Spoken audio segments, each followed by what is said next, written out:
ஜஸாக்கல்லாஹு ஹைரன் கஸீரா. வாழ்த்துறை வழங்கிய ஹஸரத் அவர்களுக்கு ஷேக் தரீகத் சிராஜுதீன் ஹஸரத் அவர்கள் பொன்னாடை போர்த்தி கௌரவம் செய்வார்கள்.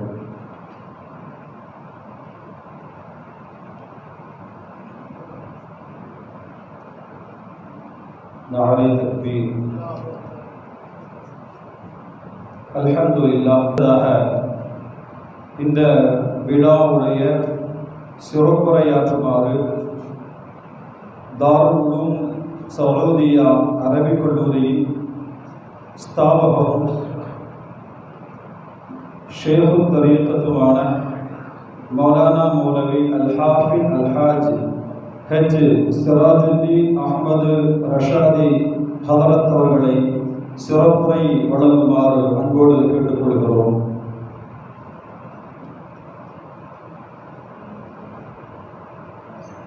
அலைக்கும் வரஹ்மத்துல்லாஹி வபரகாத்துஹு. முன்னால் வந்துட்டிங்கன்னா அதிர்த்தெல்லாம் பேசியிருக்கிறாங்க, வசதியாக இருக்குது. எல்லாம் முன்னால் வந்துருக்கு. இந்த இடம் ஃபில் ஆகிட்டால் பின்னால் வர்றவங்க வசதியாக இருக்கும். இன்ஷா அல்லாஹ்.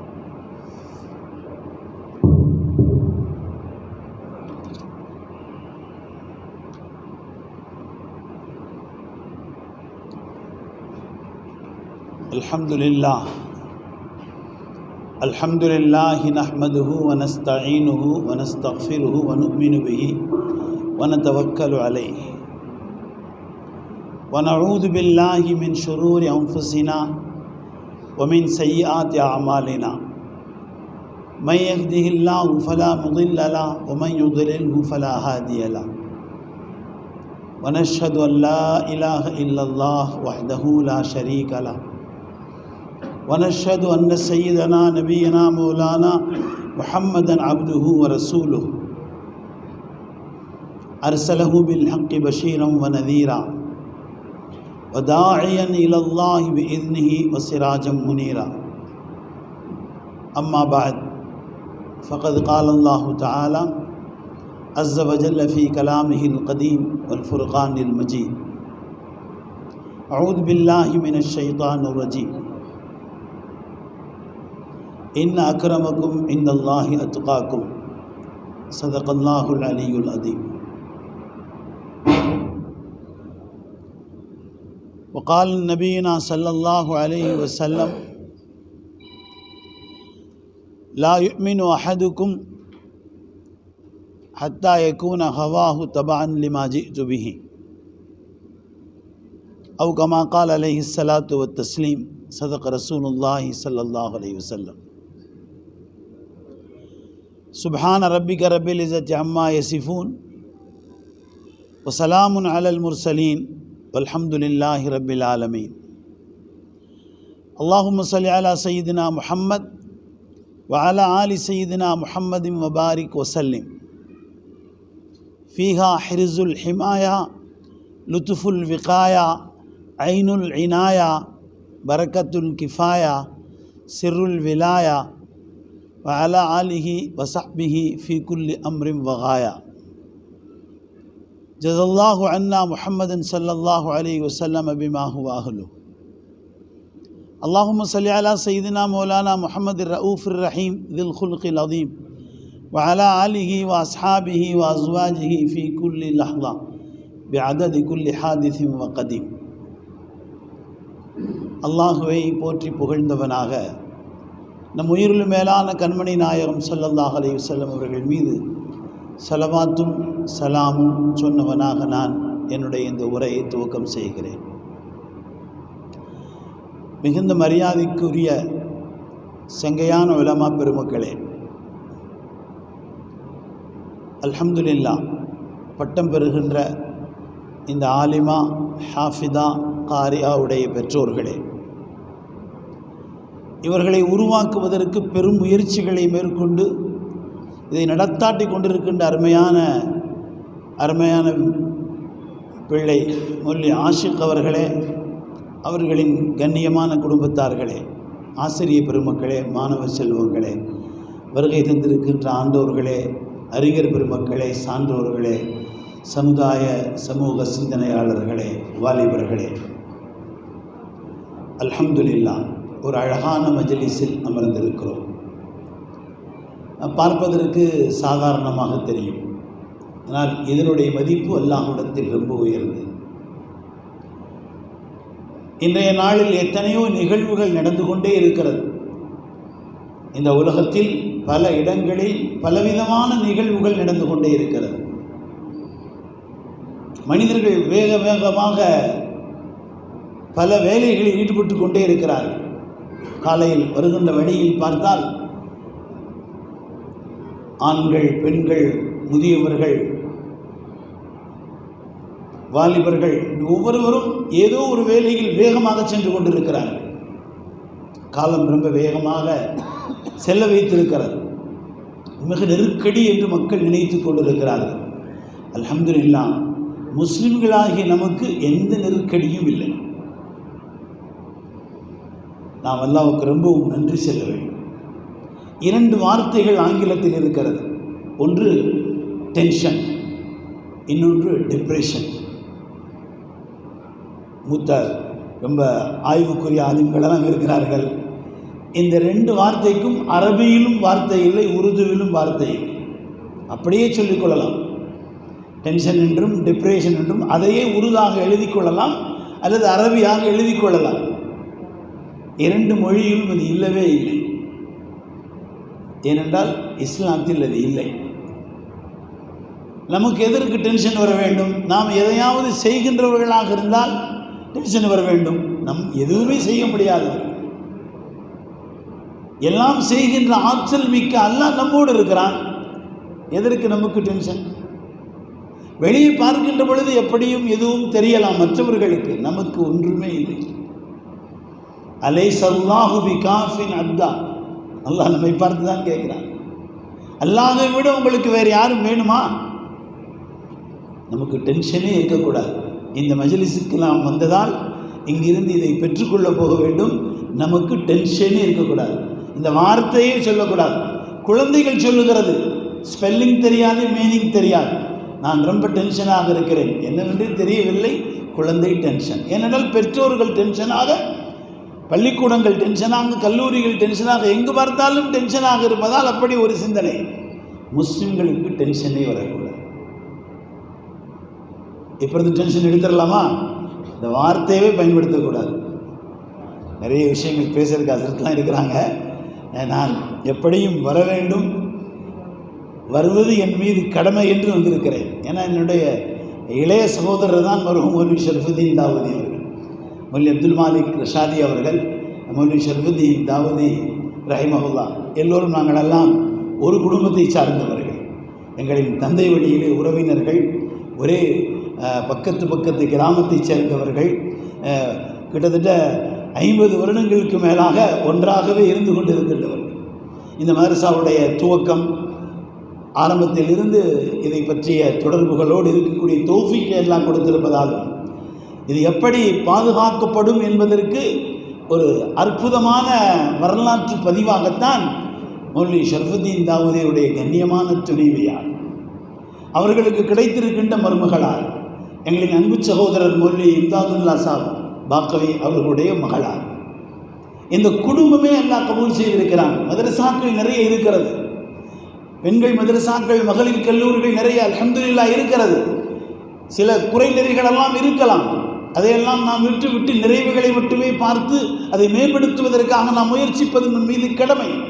ஆனால் அதில் சிறப்பான ஒரு அம்சத்தை இந்த மதரசாவுக்கு அல்லாஹ் கொடுத்திருக்கிறான்னு சொன்னால், இந்த குடும்பமே இதற்காக அர்ப்பணிக்கின்ற ஆற்றல் மிக்க ஒரு குடும்பம். இது தௌஃபீக் இலாஹி, அல்லாஹ் கொடுத்திருக்கிறார். எனவே இது வளர்ந்து கொண்டே வருகிறது. இன்ஷா அல்லாஹ் இனியும் உயர்ந்த நிலையில் இது வளரும் என்பதற்கு நாம் அல்லாஹ்வின் மீது ஆதரவு வைக்கிறோம். அல்ஹம்துலில்லாஹ், அல்லாஹ் இதை மென்மேலும் வளர்ப்பானாக, எல்லா தீமைகளை விட்டும் அல்லாஹ் பாதுகாப்பானாக. இப்பொழுது ரொம்ப ஒரு அற்புதமான பட்டமளிப்பிலே ஹாஃபிலாவாக ஒருவர் பட்டம் பெறுகிறார், 3 பேர் காரியாவாக பட்டம் பெறுகிறார்கள். அல்ஹம்துலில்லாஹ், உலகளாவிய நிலையிலே இன்று இதுவெல்லாம் நிகழ்ந்து கொண்டிருந்தாலும் நம்முடைய பகுதியில் இப்படி ஒரு நிறுவனத்தை அல்லாஹ் கொடுத்திருக்கிறான் என்பதற்கு நாம் அல்லாஹ்வுக்கு நன்றி செய்ய வேண்டும்.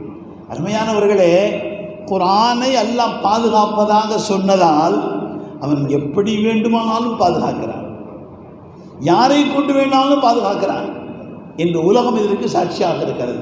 ஒரு பெரிய வியாபார குடும்பத்தில் பிறந்த ஒரு பெண்மணி ஒரு வியாபார ரீதியான ஒரு குடும்பத்தில் நிக்கா செய்து கொடுக்கப்படுகிறார்.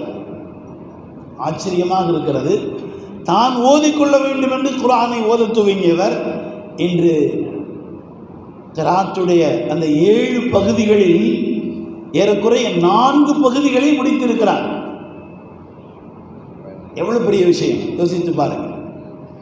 அவருக்கு ஓதி கொடுக்கின்ற அந்த ஆசிரியர் பெருமக்கள் எல்லாம் மிஸ்ரிலிருந்து ஓதி கொடுத்து கொண்டிருக்கிறார்கள், எகிப்திலிருந்து ஓதுகிறார். இன்றைய டெக்னாலஜி வளர்ந்திருக்கிறது அல்லவா, இந்த ஆன்லைன் மூலமாக ஒரு பெரிய பட்டய படிப்பை அவர்கள் முடித்து கொண்டு நூற்றுக்கணக்கான பெண் பிள்ளைகளுக்கு அவர்கள் பாடம் நடத்தி கொண்டிருக்கிறார். இந்த குடும்பத்தில் இவர்களுக்கு எப்படி இது கிடைத்தது என்று யோசித்தால் பதில் கிடைக்காது. ஒரே ஒரு பதில் மட்டும்தான், அல்லாஹ் விரும்பியவர்களுக்கு அல்லாஹ் இதையெல்லாம் கொடுக்கிறார். அவன் விரும்பினால் இதையெல்லாம் கொடுப்பான், அவன் தேர்வு செய்ய வேண்டும், அப்பொழுதுதான் இது கிடைக்கும். அருமையானவர்களே, சஹாபிய பெண்மணிகளின் வாழ்க்கை எல்லாம் நமக்கு முன்னால் பல தடவை சொல்லப்பட்டு கொண்டு தான் இருக்கிறது. இன்று கூட மௌல்வி அவர்கள் சொன்னார்கள், அம்மா ஆயிஷா ரலியல்லாஹு அன்ஹாவுடைய சிறப்புகள் 45 வருடங்கள் அவர்கள் செய்த ஒரு சேவை இந்த சமூகத்திற்கு, பெரும் பெரும் மனிதர்களுக்கு. அதாவது இமாம் சையதுனா அபூபக்கர் சித்திக் ரலியல்லாஹு அன்ஹு அவர்களும் சையதுனா உமர் இப்னு கத்தாப் ரலியல்லாஹு அன்ஹு, இவங்க தான் நம்முடைய இஸ்லாத்தினுடைய முதல் கட்டத்திற்கு சொந்தக்காரர்கள்.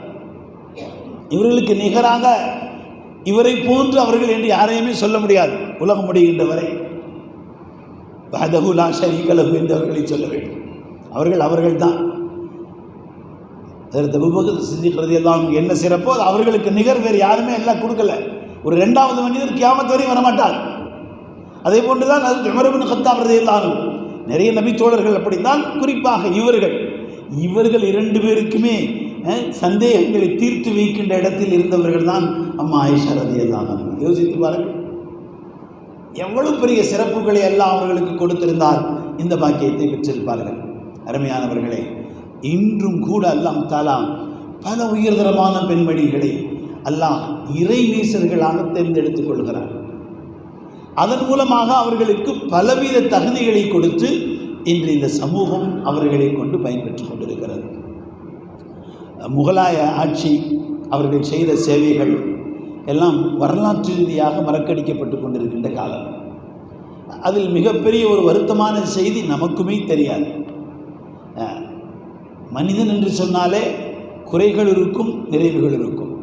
நபிமார்கள் மட்டும்தான் பாதுகாக்கப்பட்டவர்கள். வலிமார்கள் தகுதியின் அடிப்படையிலே சில முன்பின்கள் இருந்தால் அதையெல்லாம் மாற்றி திரும்ப அவர்களை அந்த விலாயத்தில் கொண்டு போய் அல்லாஹ் நிறைவுபடுத்துகிறான். இதுவெல்லாம் வரலாறு. ஆனால் நபிமார்கள் அப்படி இல்லை. பிறந்ததிலிருந்தே பாதுகாக்கப்பட்டு நுபுவத் கொடுக்கப்படுகிறார்கள். அருமையானவர்களே, முகலாய அரசுகளிலும் பல நன்மக்கள் வாழ்ந்திருக்கிறார்கள். ஆண்களில் சிறப்பாக சொல்லப்படுகின்றவர்கள் அவுரங்கசீப் ரஹிமஹுல்லா. பெண்களிலும் சிறப்புக்குரியவர்கள் அதே குடும்பத்தில் நிறைய இருந்திருக்கிறார்கள். ஒரு சகோதரி தான் அவுரங்கசீபையே அரசராக ஆக்குவதற்கு காரணமாகிறார். அவரோடு பிறந்தவர் ஷாஜஹானுடைய மகளார். கிரேட் சக்கரவர்த்திகள் என்று சொல்லப்படுபவர்கள் முதல் பெயரிலே அக்பர் இருக்கிறார், அதற்கடுத்து ஷாஜஹான் இருக்கிறார். 4-5 பேரைத்தான் வரலாற்றிலே சொல்லுவார்கள்.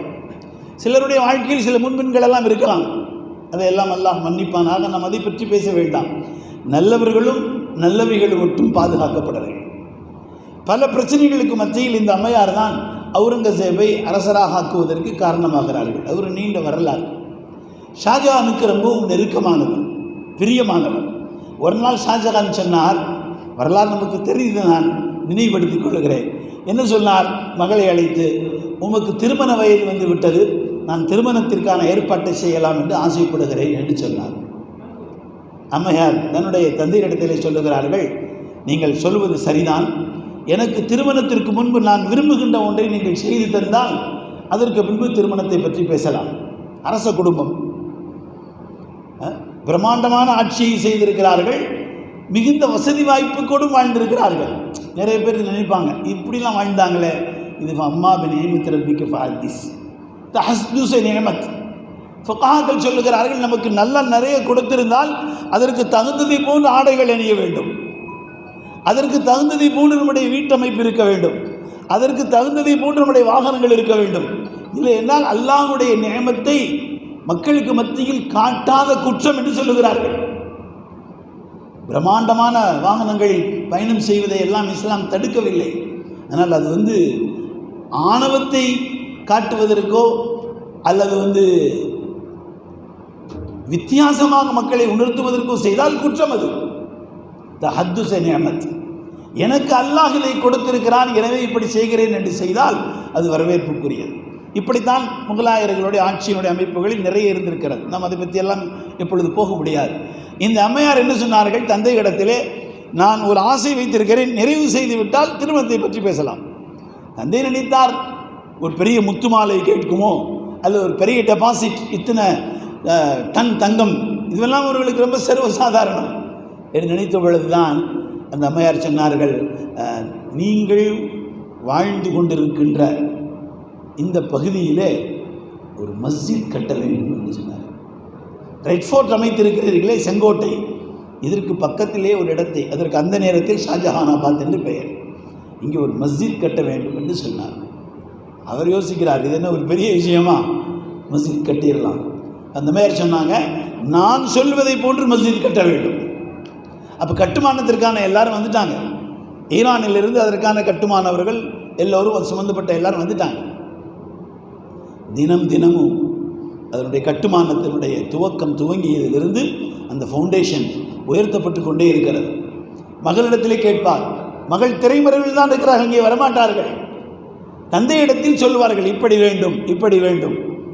ஒரு கட்டத்திலே பொறியாளர்களெல்லாம் யோசித்தார்கள், இவ்வளவு உயரமாக எந்த கட்டுமானமும் கட்டப்படவில்லையே, ஃபவுண்டேஷன் இவ்வளவு உயரம் இதற்கு தேவை என்று யோசித்தார்கள். இருந்தாலும் மகள் சொல்வதை தடுக்க முடியாது. ஒரு குறிப்பிட்ட நிலை வந்தவுடனே மகள் சொன்னார்கள், போதும், இதற்கு மேல் வேண்டாம். தந்தை கேட்டார், பொறியாளர்களும் என்கிட்ட கேட்குறாங்க, இவ்வளவு எதற்கு ஹைட் செஞ்சுருக்கிறீங்க, அதை நான் சொன்ன போய் சொல்லிடுவேன். அம்மா சொன்னாங்க, இதை செயல்படுத்தி தான் காட்ட முடியும். காரணத்தை சொல்வதற்கு பதிலாக அந்த ஸ்டேஜில் போய் ஒருவரை நிற்க சொல்லுங்கள், என்னோடு நீங்கள் வாருங்கள் என்று ரெட் ஃபோர்ட்டுக்குள்ளே செங்கோட்டையில் உள்ள போய் தீவானே காஸ், தீவான் ஆம் என்பது ஒன்று இருக்குது, தீவானே காஸ் தனியாக சந்திக்கும் இடம் தீவானே காஸ், பொதுமக்களை சந்திப்பது தீவானே ஆம். இப்போ அவர் அமர்கின்ற அந்த சிம்மாசனத்திலே அவர் அமர்ந்திருக்கிறார். முகலாய சக்கரவர்த்திக்கான கிரவுன், கிரீடம் தலையில் வைக்கப்பட்டிருக்கிறது. இதெல்லாம் வைக்கணும்னு சொல்கிறாங்க அந்த அம்மா. எல்லாம் வச்சுட்டிங்களா? இப்போ அந்த ஃபவுண்டேஷனில் ஒருத்தர் நிற்கிறார்ல, அவர் செருப்பு கழட்டுறாரா, அவர் கழட்டுற செருப்பு உங்கள் கிரவுனுக்கு மேலே வரணும். முகலாய கிரீடத்திற்கு மேல் உங்களுடைய செருப்பு இருக்கு, அவர் கழட்டுகின்ற செருப்பு இருக்க வேண்டும். அவர் ஒரு சாதாரண ஒரு தொழுகையாளி, ஒரு ஏழை முஸ்லீம் ஃபக்கீர் கலற்றுகின்ற செருப்பு இந்த முகலாய சக்கரவர்த்தியின் கிரீடத்திற்கு மேல் இருக்க வேண்டும். இதற்குத்தான் இவ்வளவு உயரம். தந்தை அவர்களே, உங்கள் கிரீடம் பெரிதல்ல, முகல் கிரவுன் பெரியதல்ல, ஒரு முஸ்லிமுடைய தொழுகையாளின் செருப்பு அதை விட உயர்ந்தது என்ற சிந்தனை வாழ்க்கையெல்லாம் இருக்க வேண்டும் என்று தான் இப்படி செய்தேன் என்று சொன்னார். வரலாற்றை சுருக்கி சொல்லுகிறேன். மஸ்ஜித் கட்டப்பட்டு விட்டது. இப்பொழுது அந்த அம்மையார் சொன்னார்கள், கட்டப்பட்ட மஸ்ஜிதை அல்லாஹ் கபூல் செய்திருக்கிறானா என்ற முடிவுக்கு பின்புதான் இதை திறப்பு விழா செய்ய முடியும் என்று சொன்னார். அவர் பயந்துட்டார், இவ்வளோ பெரிய மஸ்ஜித் கட்டி இது அல்லாஹ் ஒப்புக்கொண்டிருக்கிறான் அப்படின்னு சொன்னால், அம்மா எனக்கு இதெல்லாம் எதுவுமே தெரியாது, நீயே இதையெல்லாம் எனக்கு சொல். ஒரு பெண், ஒரு அரச குடும்பத்திலே உள்ள பெண் எவ்வளவு அந்தஸ்தை பெற்றிருக்கிறார்கள். அருமையான தாய்மார்களே, நாம் எல்லாம் சிந்திக்க வேண்டும். ஆடம்பரமான வாழ்க்கைக்குரிய அத்தனையும் இருக்கின்ற அந்த குடும்பத்தில் பிறந்திருக்கின்ற ஒரு அரசு பரம்பரையில் ஒரு இளவரசி, ஷாஜஹானுடைய அதாவது 100 ஐன். அப்போ சொன்னாங்க, அதையும் நானே பொறுப்பேற்றுக் கொள்கிறேன். அருமையானவர்களே, மஸ்ஜித் கட்டி முடிக்கப்பட்டது. அந்த மஸ்ஜிதில் சையதுல் கௌனைன் சர்தார் மில்லத் தாஜ்தார் மதீனா முஹம்மது ரசூலுல்லாஹி ஸல்லல்லாஹு அலைஹி வஸல்லம் வந்து ஒது செய்து 2 ரக்காத் தொழுகிறார்கள். இதை நம்ம பதிவு செய்கிறாங்க. இன்றைக்கு வரைக்கும் ஸல்லல்லாஹு ஒது செஞ்ச இடம் அப்படியே இருக்கிறது. அதற்கு மேல் ஒரு கல்வெட்டில் பதிவு செய்யப்பட்டிருக்கிறது. ஸல்லல்லாஹு அலைஹி வஸல்லம் அமர்ந்து உதவி செய்த இடம் இன்றைய வரைக்கும் இருக்கிறது. இப்போ சொன்னாங்க மஸ்ஜிதை எல்லாம் கபூல் செய்து விட்டான், ஸல்லல்லாஹு அலைஹி வஸல்லம் தொழுது விட்டு போய்விட்டார்கள். அருமையானவர்களே, ரொம்ப சந்தோஷப்பட்டார் ஷாஜஹான். அடுத்து சொன்னாங்க, இங்கே இமாம் யாரையும் வைக்க முடியாது, அதுவும் ரசூலுல்லாஹி புறத்திலிருந்து அனுமதி வேணும்னு சொன்னாங்க. அதை நீயே வாங்கு என்று சொன்னார்கள். பாருங்கள், இப்போ ரசூலுல்லாஹி அனுமதி வாங்குகின்ற தகுதியை இந்த அம்மையார் பெற்றிருக்கிறார்கள். ஸல்லல்லாஹு அலைஹி வஸல்லம் அடுத்த கனவிலே சொன்னார்கள், புகாராவில் இருக்கின்ற என்னுடைய குடும்பத்தை சார்ந்த அஹ்லுல் பைத் அங்கிருந்து இவர்களை கொண்டு வந்து இமாமாக வைக்க வேண்டும் என்று. இன்று வரை அவர்களின் பரம்பரையில் உள்ளவர்கள் தான் ஷாஹி இமாமாக அந்த மஸ்ஜிதின் இமாமாக இருக்கிறார்கள். அருமையானவர்களே, நான் இதை எதற்கு சொல்கிறேன் என்று சொன்னால், எங்கு வேண்டாலும் நாம் இருக்கலாம், நம்முடைய இஸ்லாம் பரிசுத்தமான அதை நாம் பின்பற்றினால், நம்மிடத்தில் அதை கொண்டு வந்தால் கண்டிப்பாக இது போன்ற உயர்ந்த அந்தஸ்துகளை விலாயத்தை அல்லாஹ் கொடுப்பான் இன்ஷா அல்லாஹ். அருமையான பட்டம் பெறுகின்ற ஆலிமாக்களே, ஹாஃபிதாக்களே, காரியாக்களே, உங்களுக்கு பட்டம் கிடைத்திருக்கிறது, இதோடு நின்று விடாதீர்கள். விலாயத் என்ற பட்டத்தை கேட்டு வாங்குங்கள். அதை தருவதற்கு அல்லாஹ் தயாராக இருக்கிறார். நுபுவத்தை முடித்து விட்டான், விலாயத்தை வைத்திருக்கிறான். எத்தனை உயர்தரமான பெண்வெளிகள் இறைநேசத்தை பெற்றதால் தான் என்று நாங்களெல்லாம் இங்கே அமர்ந்திருக்கிறோம். நாங்களெல்லாம் இன்று உங்களுக்கு முன்னால் பேசுகின்ற இந்த வாய்ப்பை பெற்றிருக்கிறோம் என்று சொன்னால் எங்களுடைய கண்ணியமான தாய்மார்கள் தான். அவர்கள் அல்லாஹ்விடத்திலே கேட்டு துஆ தான். இன்று இப்படிப்பட்ட நீங்களெல்லாம் இங்கே வந்திருக்கிறீர்கள் சொன்னால் உங்களுடைய தாய்மார்கள், உங்களுடைய துணைவிமார்கள், நீங்கள் பெற்றெடுத்த பெண் பிள்ளை செல்வங்கள், உங்களோடு பிறந்தவர்கள், அவர்களுக்கெல்லாம் அல்லாஹ் கொடுத்திருக்கின்ற அல்லாஹ்வின் மீது உள்ள அந்த அளப்பெரிய அன்பு தான்.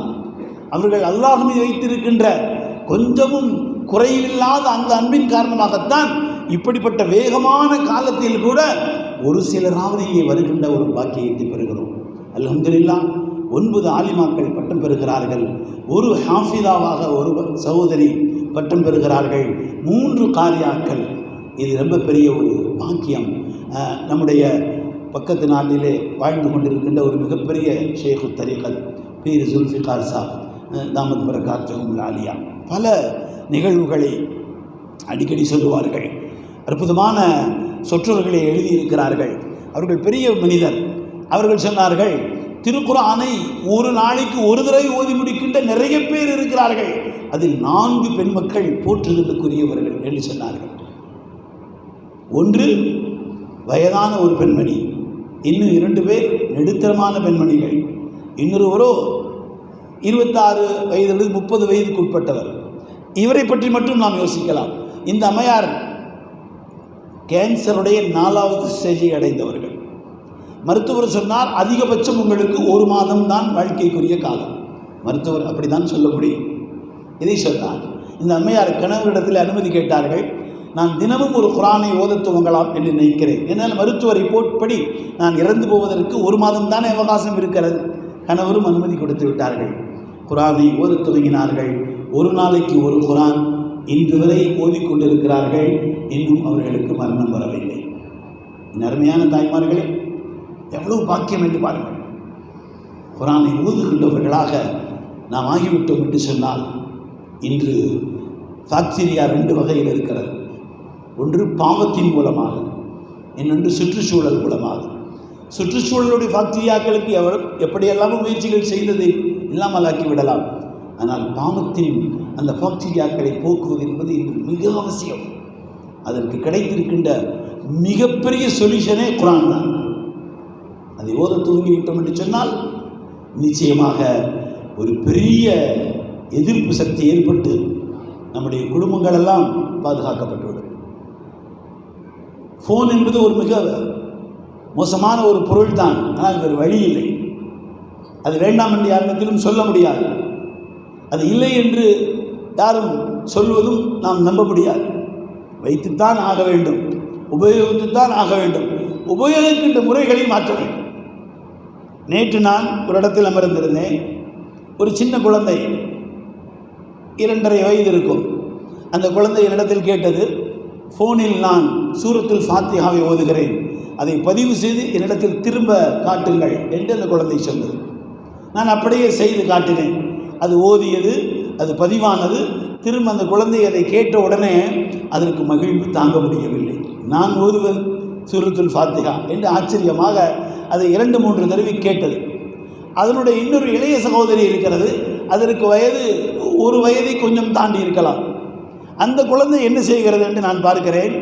அந்த குழந்தை வேறொரு ஃபோனை எடுத்து, அது இன்னும் ஆன் செய்ய தெரியாது, கையில் வைத்து கொண்டு இன்னும் ஓத தெரியாது. அதற்கு தெரிந்த வகையில் நான் பார்த்து கொண்டே இருக்கிறேன். 10 நிமிஷம் ஏதேதோ சொல்லிக்கொண்டே இருக்கிறது. நான் கேட்டேன், என்ன சொல்லுகிறாய்? நான் குர்ஆன் ஓதி பதிவு செய்கிறேன் என்று சொல்லுகிறது. அருமையானவர்களே, இப்படி ஒரு சூழலை உருவாக்குவதற்கு கண்டிப்பாக போன் தேவைதான். போர்வைக்குள் மூடிக்கொண்டு பார்ப்பதற்கோ, மற்றவர்கள் யாரும் தெரிந்துவிடக்கூடாது என்பதற்கோ அந்த ஃபோன் பயன்படுத்தாமல் இருப்பதை உறுதிப்படுத்துவது நம் மீது கடமை. அதை சரியான வழியிலே வழிகாட்டுவது நம் மீது கடமை என்பதை நான் இந்த நேரத்தில் நினைவுபடுத்தி, அழகான நல்ல பல செய்திகளை உங்களுக்கு தருவதற்கு இங்கே எல்லாம் பெரிய பெரிய ஆலிம்கள் வந்திருக்கிறார்கள். நான் இந்த விழாவில் கலந்து கொள்வதால் எனக்கு பாக்கியம் கிடைக்கும் என்ற அடிப்படையில் இன்னொரு நிகழ்வுக்கு செல்ல வேண்டியதையும் கொஞ்சம் முன்பின் செய்து நான் இங்கே வந்தேன். அந்த நிகழ்வுக்கு நான் செல்ல வேண்டியது இருப்பதால் இந்த சில செய்திகளை நான் சொல்லுகிறேன். அது சரியாக இருக்கிறதா என்று இந்த இளம் ஆலிம்களெல்லாம் சரி சொல்ல வேண்டும் என்பதற்காக இவர்களுக்கு முன்னால் இந்த சில செய்திகளை பதிவு செய்து, இந்த நல்ல கூட்டத்தில் மிகப்பெரிய அல்லாஹ்வின் அருள் இருக்குகின்ற ஹாஃபிதாக்கள், காரியாக்கள், ஆலிமாக்களுக்கு சனது வழங்குகின்ற இந்த அல்லாஹ்வின் அருள் பெற்ற நிகழ்விலே கலந்து கொள்கின்ற பாக்கியத்தை தந்த ரப்புல் ஆலமீனுக்கு நிறைய நன்றிகளை சொல்லி, என்னுடைய அருமையான சகோதரர் மர்ஹூம் ஷர்ஃபுத்தீன் தாவூதி ரஹிமஹுல்லா அவர்களின் மன்னரையை அல்லாஹ் ஒளிமயமாக ஆக்கி வைத்து, அவர்களுக்கு பின்பு இதை நடத்தி கொண்டிருக்கின்ற இந்த குடும்பத்தை அல்லாஹ் பொறுப்பேற்று, குறிப்பாக அருமையான பிள்ளை மௌல்வி ஆஷிக் ஃபாசில் ரஷாதி அவர்களை அல்லாஹ் தன்னகத்தில் வைத்து இந்த வேலைகளின் உயர்வுகளை கொண்டு சிறப்பாக்கி தருவதோடு, இதுபோன்ற தீனுடைய ஸ்தாபனங்கள், மஸ்ஜிதுகள், மதரசாக்கள், மக்தபுகள், கான்கார்கள் எங்கெல்லாம் இருந்து கொண்டிருக்கிறதோ, இனி இருக்குமோ, இனி வருமோ, சங்கை மிகுந்த உலமாய ரப்பானி என்ற இந்த கண்ணியமான இந்த உலமாக்கள் எல்லோரையும் அல்லாஹ் பொறுப்பேற்றுக் கொள்ள வேண்டும் என்று கேட்டுக்கொண்டவனாக வாய்ப்புகளுக்கு நன்றி கூறி நிறைவு செய்கிறேன். ஒமா தௌஃபீகி இல்லா பில்லாஹ் அலைஹி தவக்கல்து வ இலைஹி உனீப் வ ஆகிரு தஅவானா அல்ஹம்துலில்லாஹி ரப்பில் ஆலமீன். அஸ்ஸலாமு அலைக்கும் வ ரஹ்மத்துல்லாஹி வ பரகாத்துஹு.